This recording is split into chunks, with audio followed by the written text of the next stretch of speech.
Welcome everybody to the next webinar in our webinar series organized by Princeton University's Bendheim Center for Finance.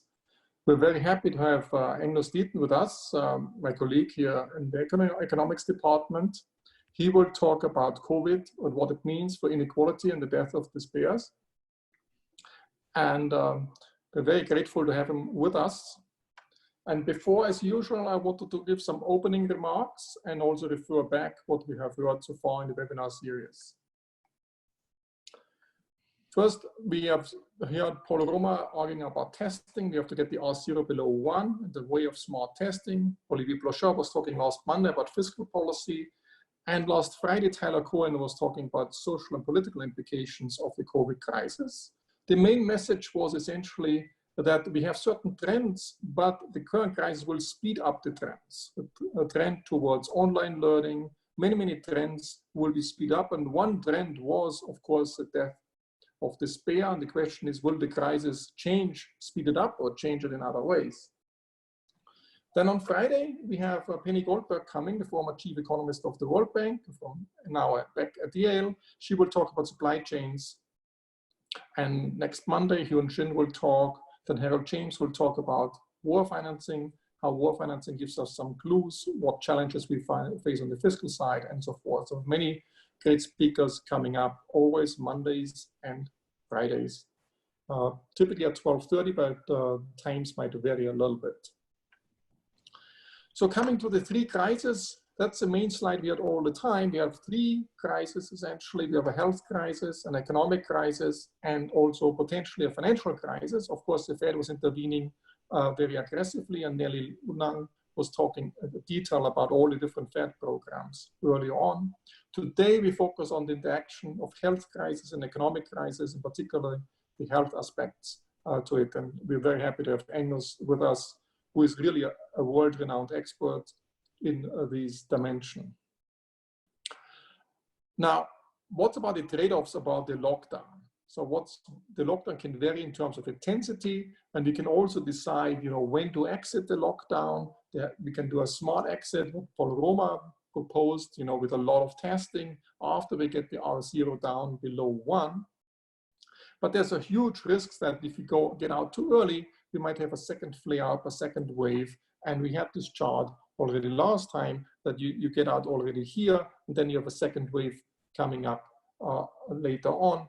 And that's actually very risky, because then the businesses after the second wave might not be very reluctant to restart the businesses, because once of the first lockdown go back out and start the business the second lockdown, they might be way more cautious. So what are the trade-offs? There's a static trade-off between the health and the GDP or welfare aspects to it more generally. Of course, health is part of the welfare. You lock down the economy, you crash the economy, push down GDP in order to have a better health outcome. Some people argue there's actually not a trade-off. That's why I put a question mark here. But the trade-off is essentially between health and crashing the economy. You might have different suicide rates in advanced economies. I think Angus will allude to this. But of course, in emerging economies like India, you have a starvation problem as well. If you lock down the economy very radically, people will start to starve, and that's a big problem. And we have heard from Ramanan, who gave an earlier lecture, especially focused on India. He really made this, this trade-off very clear. He also made some recent statements in the media that India might loosen the lockdown just to make sure that the starvation is not coming at play. That's a static trade-off. Of course, there's also dynamic trade-off. And as mentioned, there might be a second wave, there might be flare-ups you have to take into account, and it might affect the long-term growth rate of the whole economy as well. We might get to a lower trajectory, but we might even have a lower growth rate. And all of these things you have to take into account. So these are the trade-offs for the lockdown, but there's also a trade-off potentially between the young and the old. As some people argue that's a big trade-off. So we can lock down the economy. By locking it down, we save a lot of lives, and especially for the elderly people, but we also worsen the economic prospects for the young. So that's a trade-off many people focus on. Whether that's a trade-off at all, it's a moral question. Some people rely on the statistical value of life. The argued and related essentially to age dependency, saying, okay, older people, their statistical value of life might be different or lower than younger people. So all of these aspects, Angus is an expert in and has some clear takes on it, and we will learn today about it. Now, the next aspect I want to raise a little bit is about health statistics and trust in health statistics.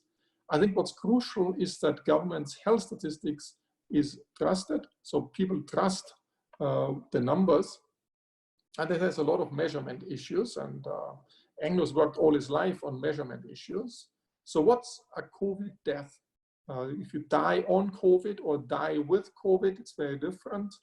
We need some clear measurement issues. We have to derive measures of excess death rate beyond the existing flu death rate. So to have some commonly agreed upon, internationally agreed upon statistics, I think it's very important in order to draw the right conclusions also from the data. So we have a lot of data out there, but there's a lot of confusion, and there's also a lot of fake news floating around. And that's why I think it's very important that the official authorities provide a clear measurement definitions, and that's very important to figure out. It's just to quote two prime ministers from the UK, and Angus comes originally from Scotland and UK. Benjamin Disraeli, he says there are three kinds of lies: lies, damn lies, and statistics. And Winston Churchill, the prime minister in the Second World War, the only statistics you can trust are the ones you have falsified yourselves. So there are some critical measures. So that's why it's important that some international authorities will give some clear definitions out there that we can trust all the data.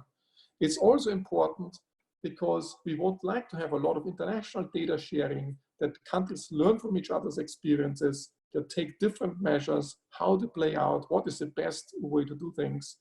And the government, of course, of each country has probably some incentive to look the performance better than it actually is, because everybody likes to look more competent than the others. So there's some competition on this dimension as well in the international arena. So there should be some international authority and international measures to really focus on that. Then I would like to start with a poll today. The first poll, we have another poll at the end of the webinar, which is more a fun poll. So the first question is about the US healthcare costs. They're very, very high, and Angus will go into the numbers. But why are they so high? Are they so high because there's extortions and high rents from industry, the healthcare industry, and from doctors? Or is it the case that the US is just spending so much on R&D, and hence the US is the most innovative country in health development, in particular in the drug development, and this has also then positive spillovers to the rest of the world. So that's one way. So I would like you to pick. You can actually also pick both if you think both is true. And then the second question is, what do you think, where will the vaccine against the coronavirus be developed? In the US, in Europe, or in China, or other emerging economies, EMEs? Or will it be an international joint effort working together? So you can give us some answer here. And finally, I think it's a great opportunity also to develop the vaccines internationally together, make it a moonshoot project, like going to the moon. And there might be international competition, but it should be a friendly competition. And then typically when you have a threat from outside, then typically unite. And that's certain nations are formed when there's a threat from outside. And perhaps that's a unifying theme for human mankind. That's the positive view if we develop it well, and this will take some political leadership, international political leadership by the WHO, United Nations, World Bank, IMF, or other international organizations. Or do you think it was very likely that we end up this route and we end up much more in competition where every nation is fighting on its own, and instead of data sharing, there is no common approach and no approach which helps all of human mankind? So will it be a uniting force if you play it right, or will it be a disuniting force? That's the third question. Okay, so these are the three questions if you fill them up, and I think we can close it now. Delaney can show the results.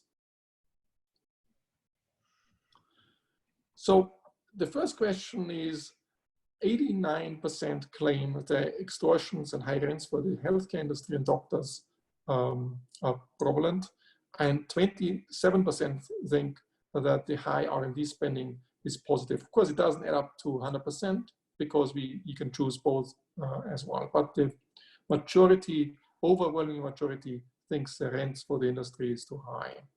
Which nations are most likely to develop the industry, the next vaccine against the COVID crisis? Is the US with 27%, then Europe, China are equal with 16%, but the highest goes to international joint efforts, which is 42%. And for the third question, will we see an international moonshot project, and will the international leaders come up with a unifying theme?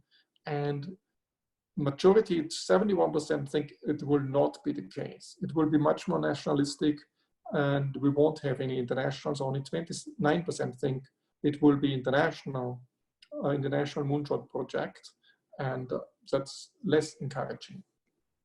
So thanks a lot for being part of the vote. So let me move to the next and final slide, which is about development economics. So the trade-offs of having a lockdown is very different for emerging economies and developing countries. Why? Because population density is much higher.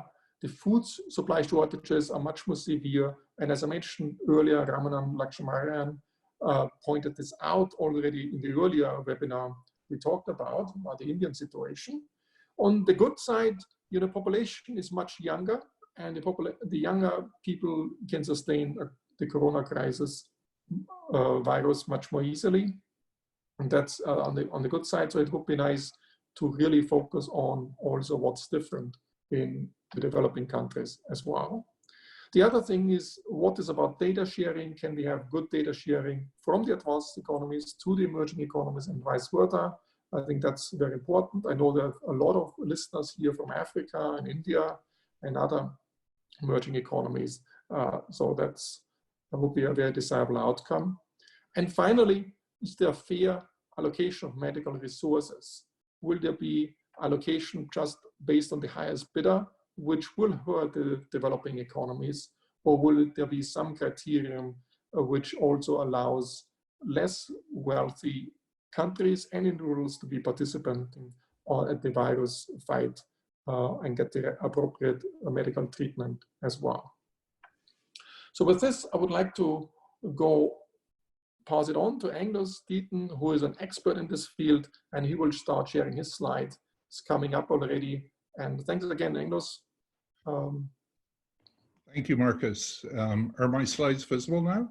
Yes, works perfectly. So Anne Case and I have just published a book called Deaths of Despair and the Future of Capitalism, published by Princeton University Press in March. I can tell you the middle of a pandemic is a terrible time to publish a book if you want to sell copies. For those of you who'd like to get a copy, Amazon is very slow. So support your local independent seller, many of whom are selling the book, like Labyrinth Books and Princeton. So let me tell you, I'm going to talk today about Deaths of Despair in the book and how that links up with what's happening now with the COVID crisis. So our book is, let me start with the background, which is a synopsis of the book. This is one slide of a long book. The book is about deaths of despair. Deaths of despair are defined, and we, or at least Anne, actually coined the term as suicides, drug overdoses, and alcoholic liver disease. 3 forms of death that to some extent you're personally involved in. You have your own hand in this. It doesn't come from a disease or a virus. So there were 158,000 of these deaths of despair in 2018. There were 65,000 in 1995. So if you think of the 100,000 excess deaths from these deaths of despair, these numbers are certainly larger than the current estimates of the number of people who are going to die in the COVID epidemic. And this is an epidemic that's going to go on in one form or another into the future. This increase of 100,000 deaths is almost exclusively among Americans without a 4-year college degree. So it's just an extraordinary divide between those with a 4-year BA and those who don't. It's both men and women. Many people read us or hear us talk, and then they talk about men dying, but the increase, there's been an increase for both men and women, though it's true the base rates are lower for women than for men. Until 2013, or until after 2013, these deaths have been predominantly among white non-Hispanics. There's been an upsurge in deaths among African Americans, mostly from fentanyl, which has penetrated inner cities. The book tries to trace this back through many parts of the causal chain, and ultimately comes to a faltering labor market for less educated workers, both fewer jobs and worse jobs, replacing a good job with a large corporation with a job working for an outsourcing firm that supplies labor to Amazon warehouses, for example. As well as fewer jobs and worse jobs have come lower earnings, especially for men. And again, we're talking about less educated workers here. Now, this is not unfamiliar to, I'm sure, anyone listening to the call. The familiar stories behind this are globalization on the one hand and automation. Less familiar, and what we argue, and we don't want to minimize globalization and automation, but there's not a lot you can do about them, or maybe there is, come back to that. But we're pushing less familiar costs, the rising costs of, and absurd and oppressive, that's a term from Adam Smith that he applied to monopolies, and we applied in the book to the healthcare system. I'll come back and explain more of that as I go. I was very heartened by the large proportion of your listeners, your watchers, who thought the healthcare system was absurd and oppressive in its costs. So let me deal with the first thing is there an analogy here with what's happening today? And will the shutdown of the economy generate many deaths of despair? So the economy's been deliberately crashed. There are many job losses. Many people have lost their earnings. And this is likely disproportionately among the less educated. People like me who are sitting in our house very happily talking to you on Zoom and drawing our salaries as if nothing had happened, whereas many less educated people in all the sorts of jobs you can think of are really going to be hurt by this.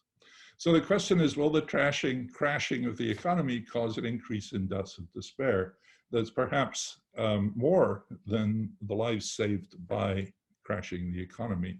And we have a major authority here, President Trump. This is in capitals because it was a tweet, of course. We cannot let the cure be worse than the problem itself. And then he followed up a couple of days later on Fox News. You're going to lose more people by putting a country into a massive recession or depression. You're going to lose people. You're going to have suicides by the thousands.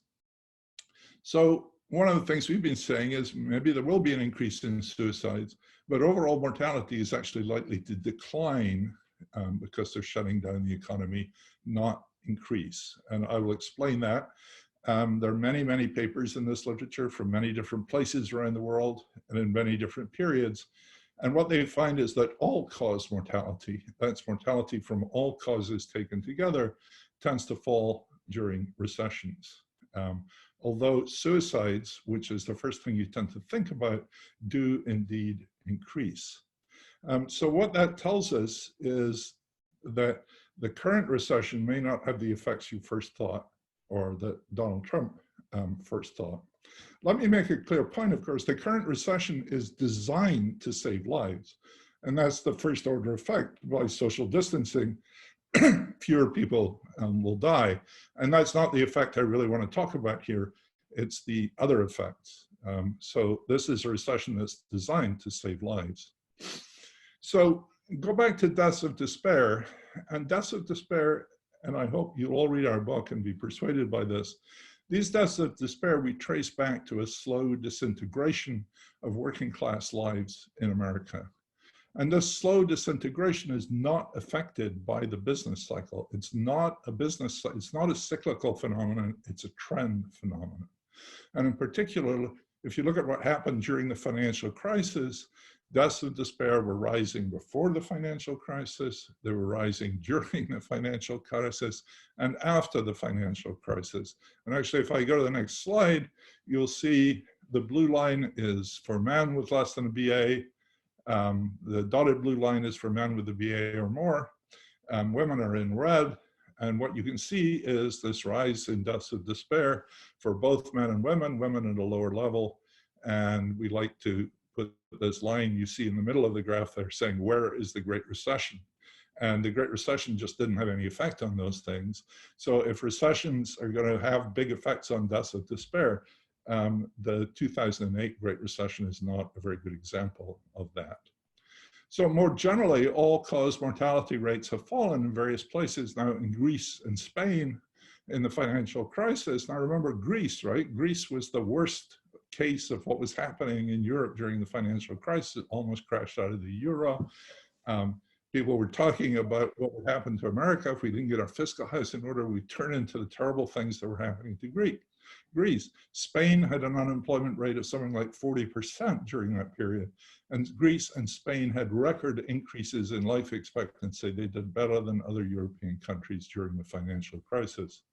In the Great Depression in the US, mortality rates dipped during the Great Depression. Obviously, mortality rates were lower by the end of the century, but there were local troughs in mortality rates during the Great Depression. So the question is, you know, if your intuition is the reverse of that, why? Well, accidents of all sorts are low. Highway traffic accidents, construction accidents, and so on. And if you've been reading the newspapers about New York City, for instance, this is something that's been much remarked upon, which is that the hospitals, they were really worried about the hospitals being full of other patients before the COVID patients, and they have a sudden decline in the number of patients in these hospitals because so many of them would have been from traffic accidents and construction accidents and so on. Alcohol consumption goes down, especially binge drinking, because people have less money. Pollution tends to go down. Many places around the world are reporting blue skies for the first time in a long time because the polluters have gone away. That tends to be important for infant mortality. There's also a line of work in the US that elder care homes in the US are staffed by very low wage workers, not much above or minimum wage. During boom years, those people drift away, and it's quite hard for nursing homes to hire those people. During the slump years, wages are lower and those jobs become more attractive. There's less contact between people as now. An important thing about that I haven't seen much discussed is social distancing is designed to protect us against viruses.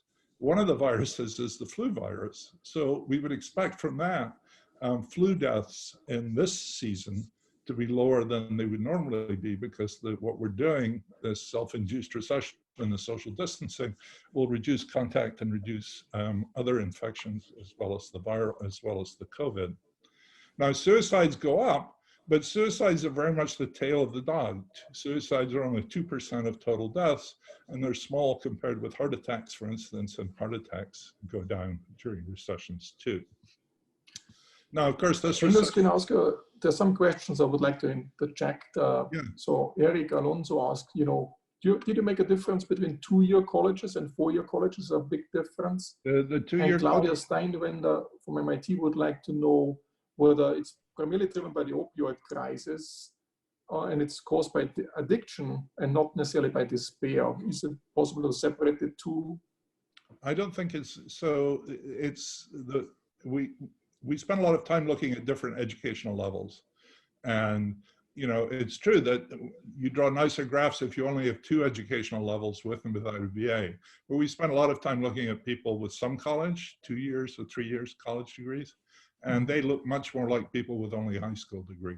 So you have to get the BA to be protective. And I think that tells you that it's a social valorization of the degree, as well as the earning power of it, that's really important.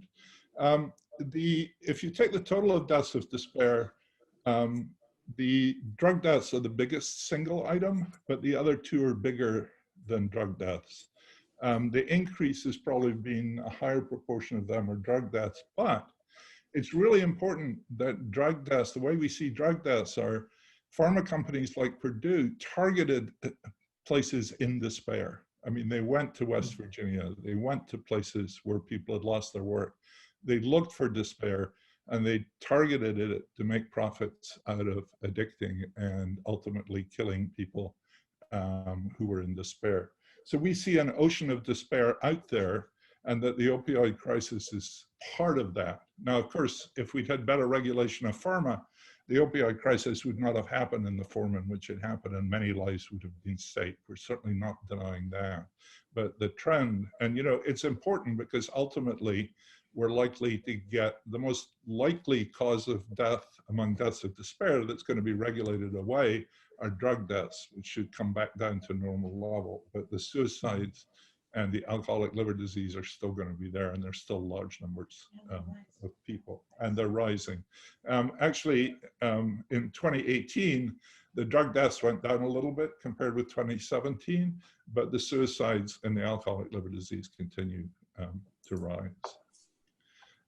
Let me just talk about this slide, that maybe this recession is different.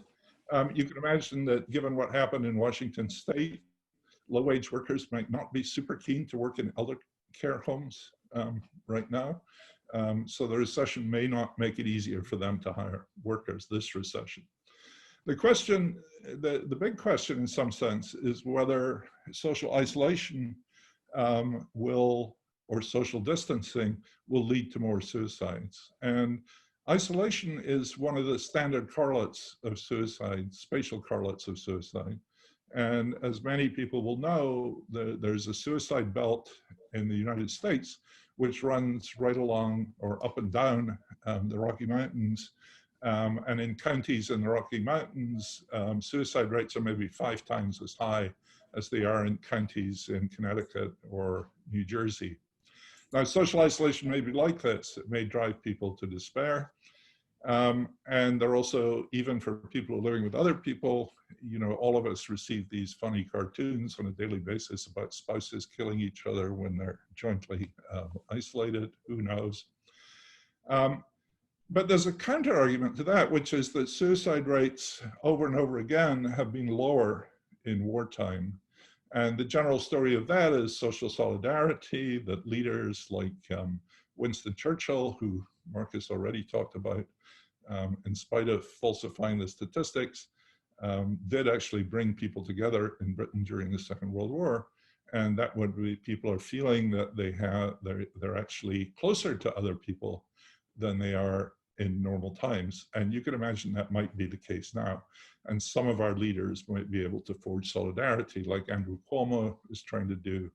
And like, I don't know how many people saw the Queen's speech the other day, but it was a wonderful attempt to bring back the feeling of wartime, and which of course she participated in, and make people pull together.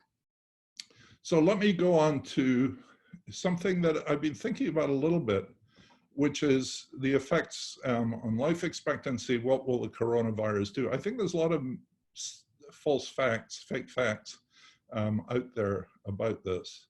So here's a graph. This is one I just had, so I put it together, could put it together quickly. This is the 20th century history of all-cause mortality for men and women taken together in middle age, but you could do this for any age. I want to draw your attention to the peak around the last pandemic.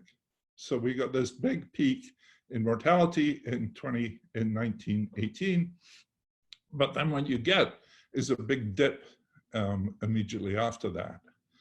And, excuse me. And the reason that happens is something that the demographers delightfully call harvesting, which is that a lot of people who are about to die anyway get harvested by the pandemic. And these would be old people, typically. So these people die in the pandemic, but then they don't die the next year because they're already dead. So a lot of people who would have died after the pandemic don't die after the pandemic, which means that the total mortality effect of the pandemic is not well estimated by a number of deaths in the year in which it happens. So I know a lot of us are trying to compare deaths during the pandemic with deaths, the normal deaths in previous years. But in order to do that, you'd have to take account of how much this is harvesting. There's a certain amount of work going on. So I start with the point that IHME, that's the Washington group, is currently estimating, or as of yesterday, 61,545 deaths with a large margin of error from 30 to 160K. Those estimates are explicitly conditional on continued imposition of social distancing. So the things that Markus talked about at the end, where you let up too soon and you get another epidemic, that's not in there at all.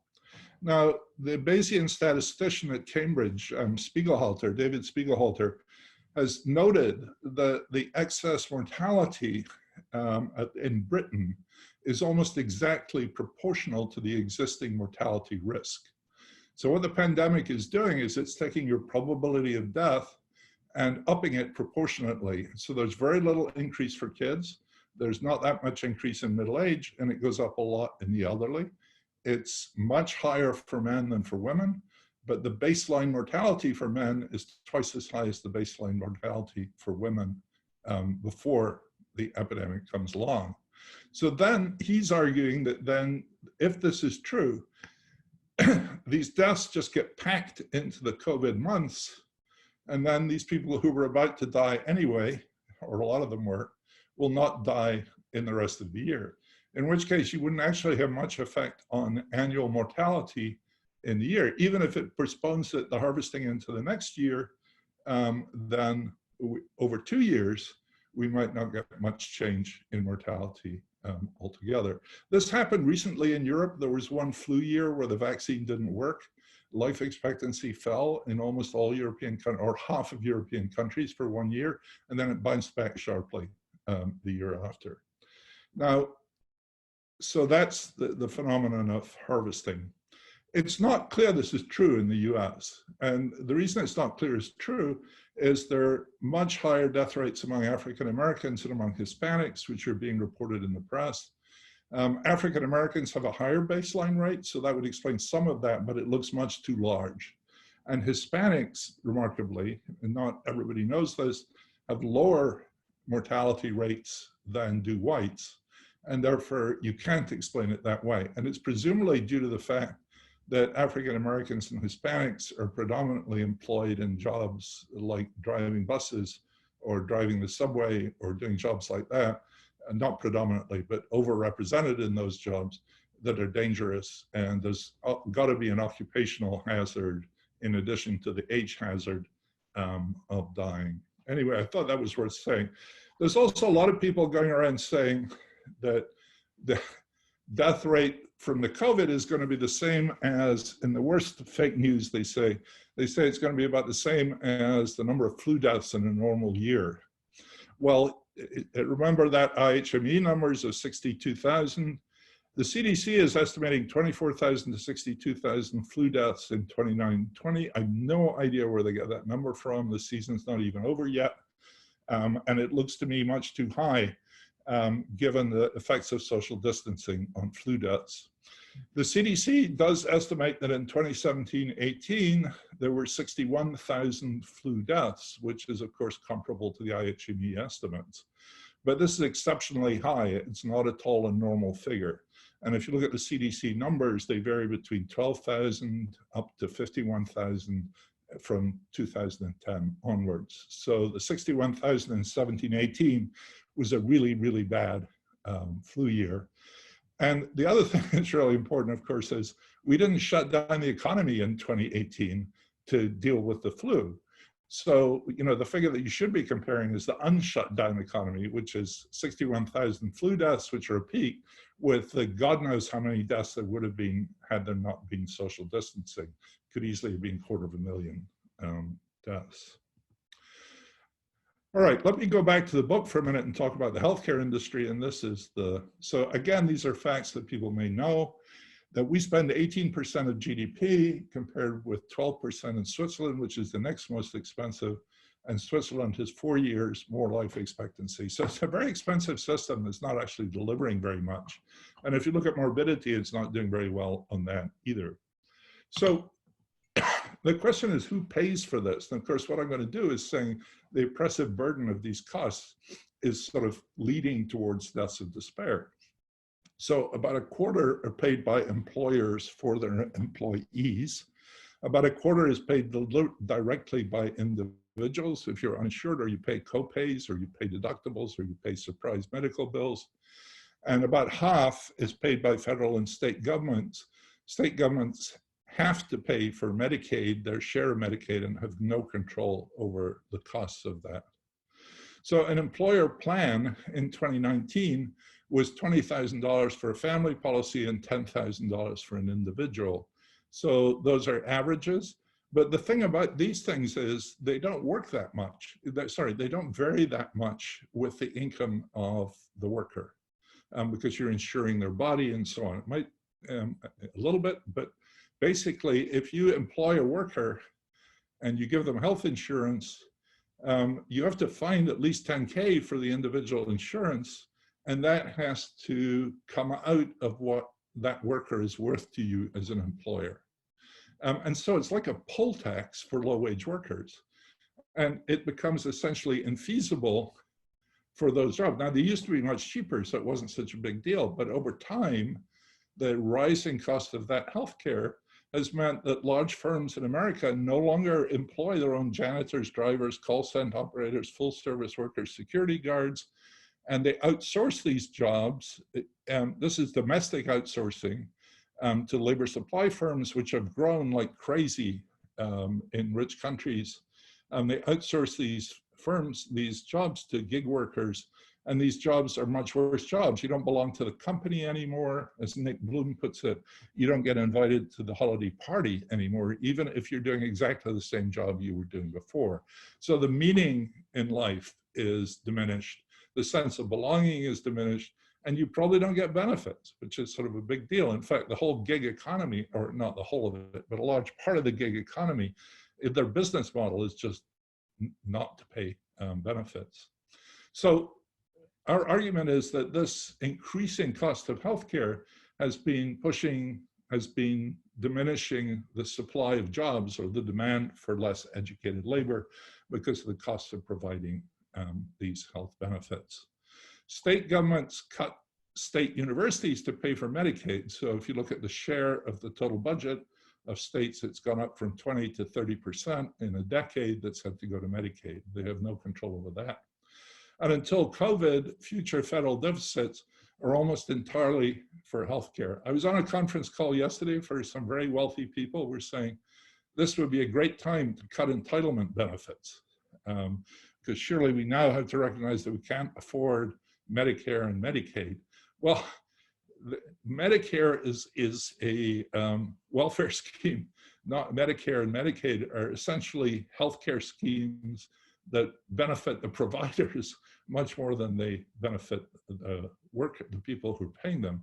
So one way to cut those deficits and to cut the cost of entitlements would be to get down the cost of the healthcare system to something like what other countries pay.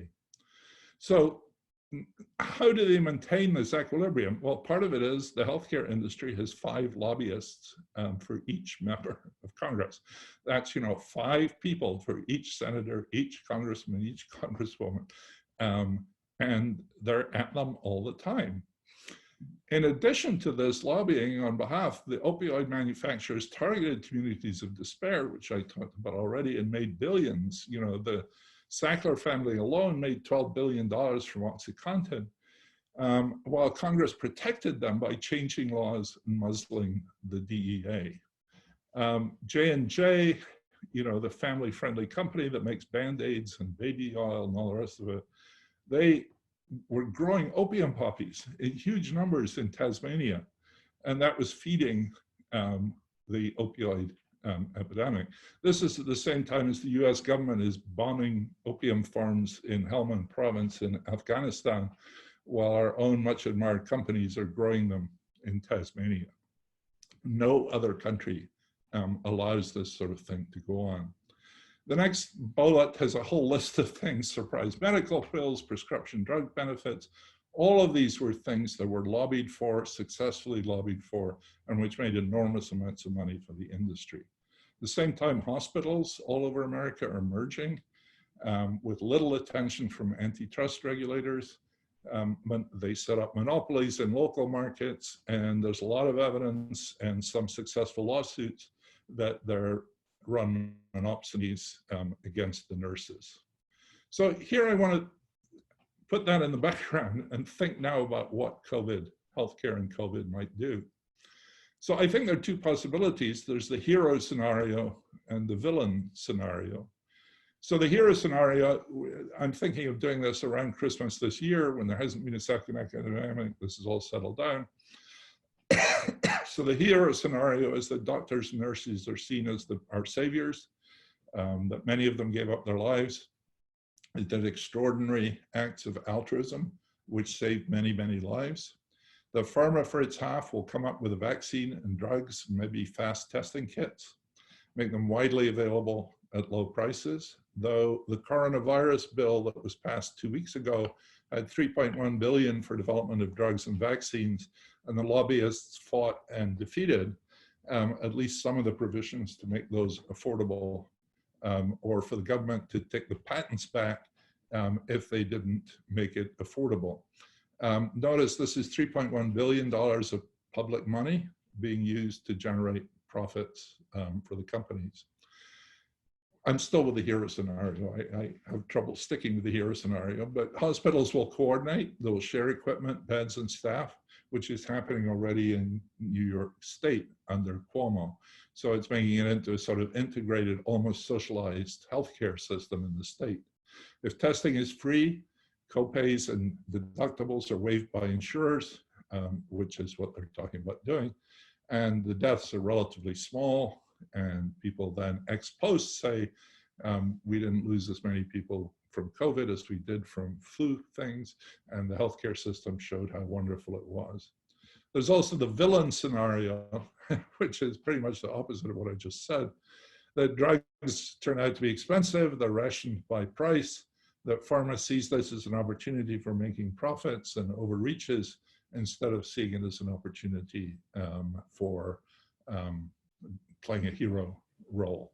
There's a lot of, I mean, that's my guess as to what they'll do. I think many of these companies that really used to act much more in the public interest seem to have lost whatever moral compass they had. If there's no vaccine for many years, which is also possible, it's hard to develop vaccines. We don't have vaccines for SARS or for MERS.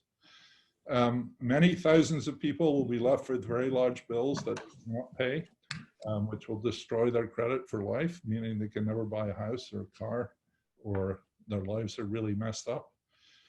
There's likely to be huge increases in premia next year. That depends on how the states regulate them. It may not be possible.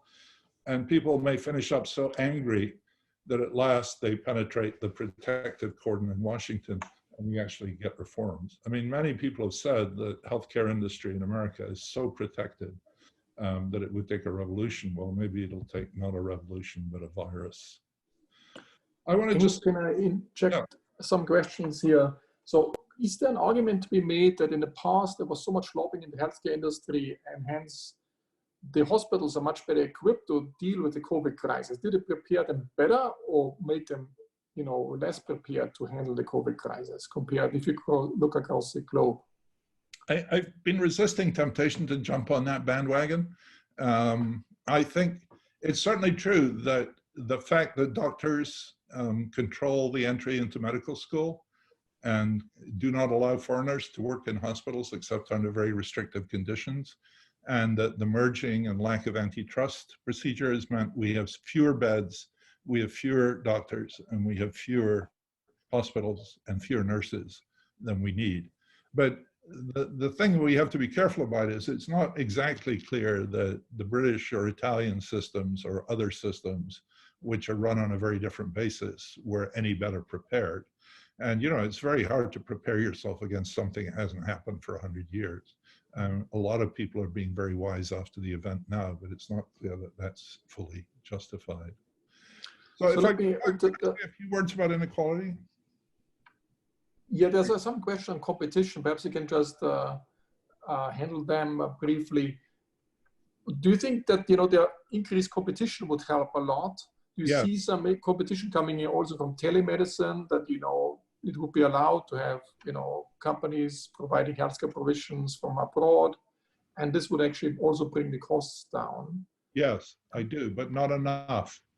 And, you know, what I always refer people to is go read what Ken Arrow wrote in 1962 in the American Economic Review. And he just said that, you know, free markets can do a lot. They're great for tuna fish, they're great for cars, and great for televisions, but they cannot provide healthcare in a socially acceptable fashion. And I think the deepest problems we're seeing in our healthcare system is that we're the only country in the rich world that has not learned that lesson. And I don't think you can do that. You could basically just pull the government out of it altogether and let there be a complete free market. But, you know, a lot of people are going to die if you do that. And I don't think that would be socially acceptable. What's about the whole innovation of new drugs and all this? Do you see, like S-Ray and Panos Patukas ask, to see the US taking the leading role because they have a better healthcare model? Or do you think, you know, it has at least an advantage on that side? Well, I'm not sure I want to get into that today, because as I'm sure you know, those arguments are very fiercely fought and pretty equally balanced. You can make a very good case for innovation, exceptional innovation in the UK, in the US, and you can make a very good case that they're just bullshitting about it essentially in order to protect themselves. And, you know, but it's wrought with, it's shot through with regulation. I mean, what's the role of the FDA in this? The FDA is financed by the pharma industry, or a large chunk of it is. There's all sorts of rules and regulations that are very different in different countries. Some countries do better. So I don't see how you can get the government out of healthcare but without making it socially unacceptable. And as long as the government is in there, there's scope for lobbying. The lobbying is relatively new. We didn't have these lobbyists in Washington in 1970. And, you know, as the lobbyists have increased, the cost of healthcare has gone up pretty much parallel. Doesn't prove anything. But I mean, my very strong view is that there are lots of systems around the world which we could adopt from rich countries, and all of them are better than what we have here. So if you could design the ideal system, there's probably not enough time to explain that, but certain elements. I mean, I'd go for single payer in some form or another. The problem has always been getting there. But I'm not, I don't really want to get into that because, you know, it's been so politically fraught. And I think in our book too, we've been very careful to say, okay, you know, Americans should design their whole healthcare system, but we got to get rid of the one we have now, you know, and let's not pretend the market can do this for us, because it can't. Yeah. So let me just talk a little bit about inequality. I think a lot of this is obvious, that less educated Americans are either essential workers, which, one thing that's worth keeping in mind is just this first slide. There's two sorts of inequalities here. There's inequality of income. Does income inequality widen or narrow? And there's the other sort of inequality, which is, do different groups suffer differentially in terms of death or harm or infection? So if you look at less educated Americans, they're either essential workers, in which case they're putting their lives at risk, or they're non-essential workers, in which case their livelihood is put at risk. And that depends a bit on how well the welfare schemes work. Either way, health inequality by education is likely to increase. And there are already, I've said this already, that already implications of Blacks and Hispanics are disproportionately affected. The other thing is that social distancing is much harder for poorer people. For those of us who have big houses and nice gardens with a few acres of land, you know, it's a pretty easy thing to do. And Ann and I often say, well, you know, we usually work at home, the two of us together. And so this is not very different for us, but it's very different for many poor people. And of course, in poor countries, which you heard about already, social distancing may be close to impossible. If you live in a shack town outside Cape Town, I don't know how you could possibly socially distance. So for those poorer countries, the lockdowns are likely to remove livelihoods without improving health. And in many countries in Africa and in a lot of India, there really isn't much healthcare system to talk about. So the argument that you want to flatten the curve to save the healthcare system, the answer is what healthcare system? Also, educational inequalities are likely to increase if socially distant learning doesn't work for poor kids. And there's a lot of indication of that in the US, that poor kids. A few words about India, which you've heard about already, but I've been talking to my friends in India, and Modi imposed this lockdown with no obvious advanced planning, without much consideration of what would happen. A third of all workers in India are casual labor, and 80% of all workers are in the informal sector. The public distribution system, which is the mechanism whereby, like our unemployment insurance, people can get food, it's only available at home. So migrant workers who are working in cities are not covered unless they return home. And since Modi shut down most of the buses and trains, people were walking enormous distances to avoid starvation. It's also very hard to believe that social distancing works for those people. So, you see these long lines of people going home or crowding into whatever transport there is. This is not going to cut down the rate of infection. It also seems to be very hard to believe that the elite, for whom social distancing is infeasible, can escape a widespread epidemic among the non-elite. I mean, short of, locking themselves behind walls somewhere, there's so much contact that if there's really a mass epidemic in India, the elite would escape. It's very hard. You might ask, what is Modi doing? What I hear from my friends, at least, is that it's hard to believe that Modi's case cares about the non-elite at all. Otherwise, there would be more planning, more thought to this. So one ray of hope here, and I don't know how you would interpret this, is that as of yesterday, there were only 298 deaths in India compared with, say, 412 in New Jersey. So I guess there's some hope that in a much hotter climate, the virus is less dangerous. And in fact, I don't know, I saw a number this morning, about 89% of all deaths have been above some latitude, which takes you in the Northern Hemisphere. There clearly have been deaths elsewhere, but not so many. And I think, if that's not true, if Indians have to socially distance and wash their hands, as one of my friends says, then India is toast. I mean, it's really hard to believe. What about just the last slide? A few thoughts about the long run.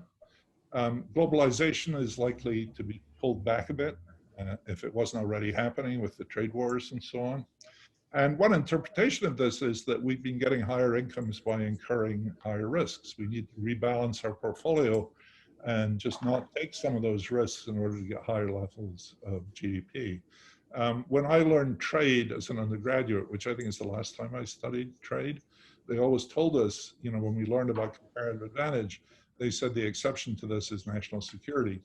And you need to be able to produce stuff at home in case you go to war with whoever's supplying your airplanes. And that seems to have been lost over the years. If that's true, some offshore jobs will return. There'll be certainly more diverse sources of key materials and medicines. Some of this would bring lower levels of GDP because this globalization is producing higher incomes on average, and lower income inequality, both because some of the less educated people get jobs again, some of the best educated people are benefiting from global reach and globalization in both rich and poor countries will do less well. It's also possible, and I've told you how much the healthcare industry has to answer for, if we got to something else, And if we got to 12% of GDP instead of 18% of GDP, that would make an enormous difference to the supply, the demand for labor for less educated workers. Just to, I mean, I know these numbers, 12% of GDP, 18%, 6% of GDP, it doesn't sound that much. But you know, that's the waste in the healthcare system. And the waste in our healthcare system is 50% more than we spend on the entire military. So, you know, you're really talking about big numbers here. That waste is $1 trillion a year. And if we had that $1 trillion back, boy, there's a lot of stuff we could do with it. And we needn't keep taking things out of the hides of relatively well-educated, less educated people. And of course, if we pay less to the healthcare industry, if we open it up, so that I'm not against more competition. I certainly think we need that. I just don't think it'll solve all the problems. So if we got both together, less globalization and some more sensible healthcare system, we could substantially reduce income inequality, and I think we'd reduce deaths of despair among less educated Americans. It's worth saying that a lot of people think inequality kills. Some people are very fond of saying inequality kills, and there's less inequality, there'll be fewer deaths. We don't think that's the answer at all. I mean, we think that inequality and deaths are the dual responses of deeper causes, which are doing terrible things to the less educated Americans. So I think that's all I have to say. So thank you very much for listening. Thanks a lot, Angus, for the great overview here. I have a bunch of questions, so I would like to bombard you with a few questions here. So Paul Taylor wanted to know the role of the family, whether you could say a little bit more about the role of the family. And then David Adler and others asked questions about reshoring, to what extent reshoring will bring jobs back and then stabilize and revert the trend we saw earlier, and also create a tighter labor market, and that might help this way. Yeah. Well, I'm not the expert to ask about how many jobs would be reshored. You have Penny next week, and you can, or on Friday, and that would be a good question for her. But tighter labor markets really would help. I mean, if you look at the EPOP ratios, the employment to population ratios in the US, for men, they've been falling for 50 odd years. For women, they rose until about 2000 and then been falling since then. And at the same time, wages are going down. So that's got to be because jobs are going away. The demand for labor is falling. You know, if according to some stories, people had a preference shock and they don't want to work anymore, or they're just idle, or they're less virtuous, according to some, then you would expect wages to go up. So I do think tighter labor markets for less educated workers would be a good thing. I'm not sure how much of that we can do, but I'm sure we could do some. The first question was about the role of family. Yes. Yeah. Well, that's, if you go back to my very first slide, that would be the most important next line I'd put in there if I'd had time, which is, you know, when men have lower wages and fewer jobs, they become less marriageable, and marriage rates among less educated Americans have fallen very rapidly, and not at all among more educated Americans, people with a BA. And the sociologists, including a lot of good work at Princeton by Sarah McClanahan and others, have documented these fragile, non-marital cohabiting relationships between less educated Americans. And, you know, these people, it's not that they don't have kids. They do have kids, but the relationships don't last, so they move on. So you get men in their 50s, you know, who may have 3 sets of kids, but not know any of them because they're all living with other men. There's also stories about what the pill has done to less educated American women. I won't go into that at some length, but please read the book. There's a really good chapter about all that stuff. There's some people who would like to know your take on social assistance based on the universality principle, or alternatively on a more targeted opt-in policy. Does it relate to your theme here as well, that should we have using universal basic income essentially, or much more targeted social assistance programs?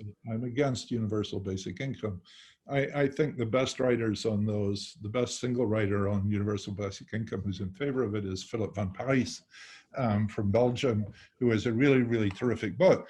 And, you know, the argument, the best philosophical argument for universal basic income is one in terms of freedom, that it gives people the freedom not to work. And, you know, if we're going to supply them with other things, we should supply them that right too. I think that is the best argument, and I think it's completely unacceptable in the United States. I don't think it's going to happen. And I've opposed that all the way along. I do think we have a really bad safety net. And, you know, if you look in the US, you know, I've mostly been talking about wages. These are pre-tax, pre-benefit wages.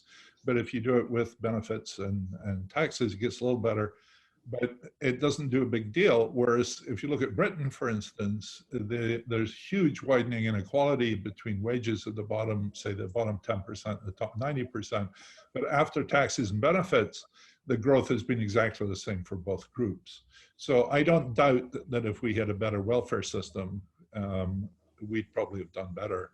The trouble with that one always is, you know, you have to go back to why we don't have a better welfare system in the first place. And I think ultimately, you know, and why we don't have a state healthcare system. I think a lot of it's due to race and due to attempts to expand the welfare system after the war, as happened in other countries. Were stopped by Southern senators, Southern congressmen. People don't want to pay for health or benefits for other people, especially if those people look different from them. So let's start. I want to finalize things with, because we're running over time already, with two questions, and then we have a final poll at the end. Where do you see the path forward? John Warren asks, you know, what's your view? And Barantab asks, you know, the duration of the lockdown related to this in the US, how long should it last? Do you have any recommendations on that? How long lived are these webinars? Is that the question? You mean how long does the lockdown in the US should last? Well, I mean, the trouble with a shorter versus longer lockdown is the risks are very asymmetrical. So the costs of doing this too early are much worse, I think, than the costs of doing it too late. The trouble, of course, is that balance changes the longer the lockdown goes on for. I was talking to someone yesterday who was talking about rapid testing kits. And there's a group in Boston that reckons by the end of next week, they'll be able to make testing kits at 1 million a day, or maybe it's 1 million a week. No, I think it's 1 million a day. And those you can take home and you can do it yourself, and it's like a pregnancy test.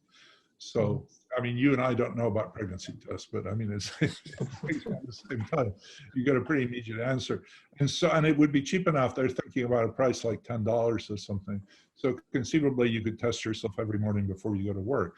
And, you know, once we have that sort of testing in place, the antigen testing seems much more difficult because there's lots of uncertainty and false positives and false negatives.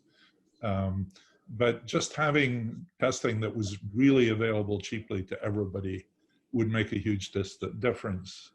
You know, without that, it's very hard to talk sensibly about it ending lockdown. Thanks a lot, Angus, for giving this great overview and for presenting also part of your book. For the rest, you have to buy it if you want to get the whole picture about the death and of despair.